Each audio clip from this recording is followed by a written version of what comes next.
Guys, excuse me. That wrap was delicious. But anyway, daytime. Good morning, ladies and gems. Alright. So, here's what we're going to do. Here's a little quick video on the logs when you're running off recaps. Now, I'm running off recaps all month. And I've been out basically like a month and a half, going on 2 months. Well, it's going to be almost 2 months because I'm going home on the 29th, like I said in the previous video. And this load is taking me home. So, here's the Qualcomm real quick. Message, hours of service. So, we're going to go down to hours of service. Hours of service. You have 8 hours and 0 minutes of remaining drive time. I want her telling all my stuff. So, let's see if we can turn up the video. Alright, so that's gonna turn it off. So let's put it as bright as we can so you guys can see it. I would adjust the color on my phone as well. But anyway, here we go. Now, the reason why I've been sitting here 47 minutes because I took a 30-minute break and I was doing the video at the same time while showing you guys how to eat, make a quick sandwich. Now, there's my hours. And the reason why I still have 10 hours is because I still got to run today, in which I've done 133.9 miles already. So for today, we're going to go over here on 7th day so I can show you guys at the top. So for today, I've driven 2 hours and 23 minutes, but I've been on duty 2 hours and 43 minutes. Sorry about that. So back to the status bar, in which it shows that I'm in my off duty. We can either change it here to whatever, hit the remarks, and we can add whatever remarks that we need to add in here. So instead of putting like lunch or whatever, I just put off. If you need to change it, these are all my status in off duty: sleeper berth, drive time, in which when the truck is actually in drive, once you push down those brakes, the truck, once the tires make one revolution, you would automatically start going in drive. Then check on duty is when you're checking in the shippers and receivers or fueling or anything pertaining work-wise. Off-duty driving is when I'm on my personal time, like as if I'm out of hours and the consignee or the receiver or the shipper kicked me off their property and I'm all out of hours because you've been sitting in their dock for like whatever amount of time and you're out of hours. You can actually use the off-duty status and off-duty driving, and then you type in the remark comment so the company also knows as well what's going on. So you can type in the comment, off-duty driving, going to nearest safe haven, and you look for wherever the nearest safe haven is. Now, skip all that chit-chat. Let's go to the summary. And there's my graph. So anytime when you stop and take a 30-minute break, or once the time goes over 30 minutes, there's the Schaefer as well. So that's how Schaefer looks. So anytime at all when you take 30-minute break, that top clock automatically fills up. Here's your 11 hours of drive time. The tires don't move. Once you push that thing in, that's when it goes into drive mode and it automatically put you in driving. So for mine, out of my 10 hours, I got 8 hours and 37 minutes remaining. My 14-hour window is basically gonna catch up to me because I started early this morning. So I'm at 8 hours and 41 minutes. It really doesn't matter to me if it catches up or not, because I'm gonna be stopping in about 7 hours, so I'm gonna leave an hour and something remaining. Here's I don't understand why it has 60 hours there when it should be 70, and then that's mine right there. But I know they're doing some updates to the Qualcomm as well. Now for my graph, that's how my graph would look from when I hit the sleeper berth, on duty, driving, and doing all that stuff.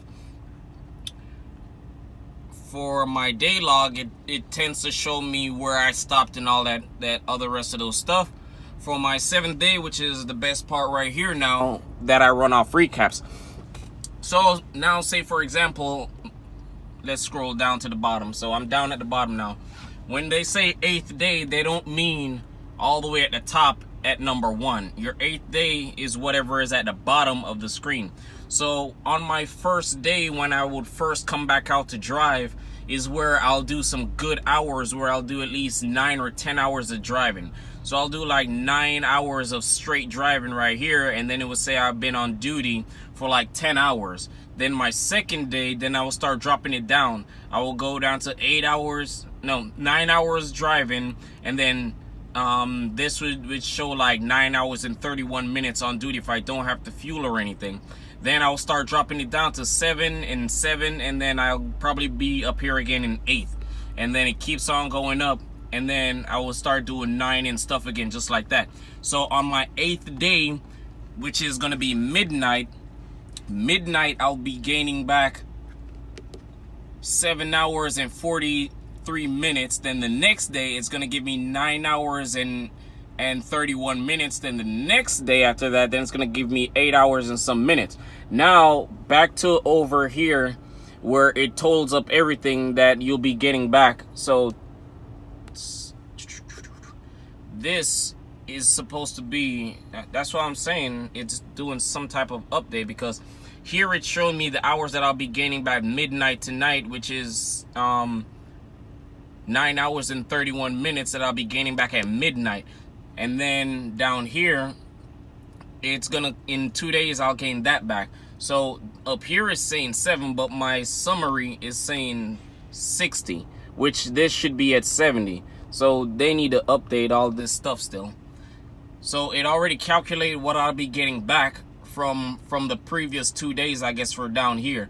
So as it's showing, my 8th day, which is gonna come back at midnight, is going to be that 9 hours that I drove, then 8, and then that's how I basically drop it down to say I drove from 9, 8, then 7, then 9, 8, 7, then 9, 8, 7. Now, chances are, if I have a load that I need to take in, yes, I'll still take my load in, but now, when my next load that I receive, I have to either shut down so I can start balancing out my clock, because for every day that I want to work, I need to at least work a 8 or 9 hour shift. If I have 7, I can still do some work, but I rather have 8 and 9 hour shifts in a day. Now, every day as I go, I make sure I drive completely straight 8 hours. So I drive out my first 8 hours, and then I take a 30-minute break, and then see how much hours I have left to get to my drop, which is 11. So today I have 8 hours and 37 minutes. Now I have 11 hours and some change up there. So chances are what I'll do today is that I'll drive out this additional 8 hours and 37 minutes. But you got to remember, what I've done today is that I've done additional 2 hours and 43 minutes. So really it doesn't matter because I'm going home, but once I drive out this 8 hours and 37 minutes, it also adds on to here that I'll be doing 10 hours and some minutes. Over here, it's going to say I push at least 10 hours or 11 hours of drive time. I don't want to do that. I want to do at least 9 hours or 8 hours of driving. So even if I drive 6 hours off this, 7, 8, 9, 10, 11, I'll still have 4 hours to get to my destination. Remember, my load doesn't do until the 29th, but it's paper. I'm pretty sure they'll take me even if it says I have overnight parking there and I can get there by tomorrow. So by tonight, it will also be giving me 9 hours and 31 minutes. So out of here, out of my should be 70-hour window, it says I have 10 hours and 59 minutes. Now, drive off 8 off that is going to put me back at the 2 hours and say 58 minutes. Now with my 8th day, it's going to give me 9 hours and 31 minutes. So I still have another 11 hours. I will still have another 11 hours coming tomorrow again to work. So it's just like that, where I show you guys how I just constantly run 8 to 9 hours a day, is because you got to make sure, even if you don't want to run off all your 70-hour window where you're just barely accepting recaps. So if I would run out my clock, then I gotta wait until midnight again and still have 8 hours and some minutes just to work, in which is bad. I really don't want to do that. So I always save back hours on my clock. So when this is coming back to me at midnight, at least I can leave back like an hour and 30 minutes to put me back at 10. And this is gonna add me up to another hour again. So that's 11 hours again that I can work. Then when I look at my recap for the next day, it's gonna say I'll have 8 hours and some minutes coming back. So what I'll do, I'll have 11 hours on this shift to drive. So instead of me driving out 11-hour shift, I only do like another 8.5 hours again, and then add the rest to this 8 hours and 27 minutes. And I'll still constantly have a basically like 11-hour or 10-hour shift to drive in a day. Just simple as that. If you guys still confused, I can make another video and break it down again as simple as possible. So it's your boy Donique. Drive safe. It's time for me to head out because my window will be catching up to me in about 2 minutes. So I'm gonna leave out of here. We're gonna head out. I'll probably be shutting down in Indiana somewhere, but we'll see. So I got 11 hours and 13 minutes to my destination. I'm gonna just drive this 8 hours out because I'll be going home the next day anyway. So all I'm gonna do is just take a load, go to Indiana. To Chicago, Illinois, and then get another load and come back to Michigan, probably somewhere in Grand Rapids or down to Ohio. And that's gonna take me about 60 or 90 miles and head back north, because sometimes I don't get loads that's directly around my neighborhood at my house, but most of the time I'll get loads like 60 to 90 miles away, and then I'll just take that load and then I'll tell them I'll deadhead home. Or if I'm out of hours and I have like 3 hours left on my clock, I'll just say, hey, I'll take another load. Here's my PTA at this time. I just deadhead home and then take a rest break and take care of what I got to take care of and then head back out. So it's like I'm not really missing home. You're still taking your 10-hour rest break and then you're going to do back to your job, and then it's almost like you never left home. So when I'm doing stuff like this, I have to plan myself accordingly to make sure that I know exactly what's going on and where am I going. That's kind of close, don't you think? But anyway, 12 minutes turning on 13 minutes now, so I'm going to cut this short. Take care, guys. Drive safe out there and relax. Some money to be made out here. Then the next thing I'm going to do is that I'm going to also talk to you guys again about the business and other businesses that's out here that you guys can invest in. Now, everything is safe and secure, locked down. Nothing will be rolling. All right, we're good. Take care.